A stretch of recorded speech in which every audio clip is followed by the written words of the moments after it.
જેતપુરના ડેડેવા ગામમાં લોકશાહીની અનોખી ઝલક જોવા મળી કે જ્યાં દુલ્હન લગ્ન કરવા માટે ન ગઈ પરંતુ પહેલા મતદાન કરવા માટે પહોંચી। તેણે લગ્ન પછી પહેલા મતદાન આ સંદેશો પૂરો પાડ્યો છે। ડેડેવા ગામની આ દીકરી કે જેના લગ્ન છે આજે અવનીબેન દુધાત્રા તેણે લગ્ન પહેલા મતદાન કરી અને મતાધિકારનો ઉપયોગ કર્યો છે, પોતાની ફરજ નિભાવી છે। આજે જ્યારે મતદાનનો દિવસ છે અને સૌ કોઈ મતદાન કરી રહ્યા છે ત્યારે આ એક ઉત્તમ ઉદાહરણ કે જે દુલ્હનના લગ્ન છે તેણે લગ્ન માટે પછીનો સમય રાખ્યો અને પહેલા મતદાન મથક પર જઈ અને મતદાન કર્યું। અવની દુધાત્રા આજે મારા મેરેજ છે અને હું મત દેવા આવી છું, કારણ કે આપણો એક હક છે કે આપણે સમાજના લીડરોને ખુદ નિયુક્ત કરીએ અને એક મતની અંદર જે આપણો અધિકાર છે એ દર વખતે બધા નિભાવીએ।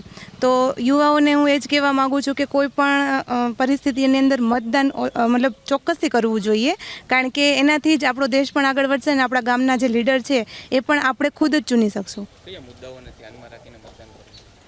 મતદાન અમુક મુદ્દાઓ છે, જેમ કે લીડર તમારા ગામમાં જે છે આટલા મતલબ પાછળના કેટલા વર્ષો છે એને કઈ રીતના કામ કર્યું છે, એના જે ગામ છે કઈ રીતના એને આગળ વધાર્યું છે।